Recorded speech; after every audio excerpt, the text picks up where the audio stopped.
که ښځه د خاوند سره مینه محبت نه کوي آیا دې دپاره څه وظیفه شته او که نه؟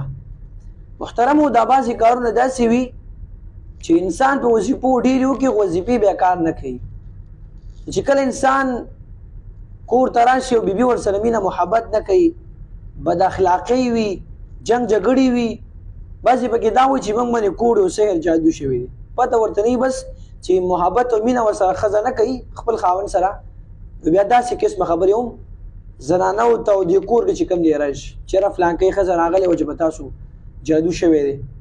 تحقیق نه خو څوک معلوم نه دي که نو که چېرته ښځه خاوند سره مینه نه کوي یا خاوند د ښځې سره مینه نه کوي، قیمتي وظیفه اول اخر درې پیره چې کوم دی درود شریف 21 بار یا ودودو په یو خوږ شیز باندې چوف کول، خپل هم خوړل او بیبي له هم ورکول، یا که خاوني بد اخلاقې بیبي دې مخوري او خاوند له دې مرکي.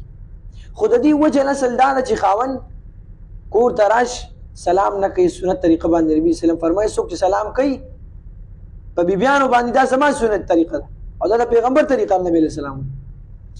مینه محبت سره سلام وکړه، بیبي له ټیم ورکړه، بار چې وځي ملګرو سره ټیم لګې او ټیم ورکې.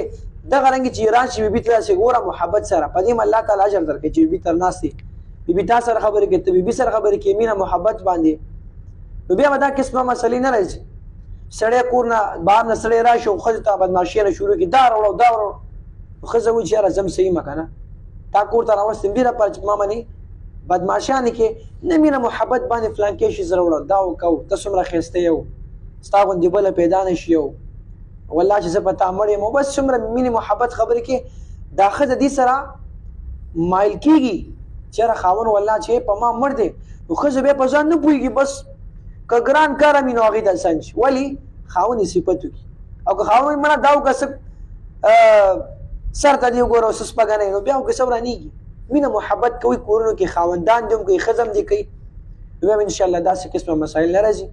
دا یو اهمه مسله وه چې ملګري ورور رانه تپوس وکړو دې باره کې، نو امید لرم انشاءالله چې دا عمل وکړئ، اس کور کې بس تاسو انشاءالله پریشانۍ ټینشن نه راځي. الله رب العزت دې زموږ او ستاسو کورونه پریشانۍ لرې کړي. واخر دعوانا الحمدلله رب العالمین.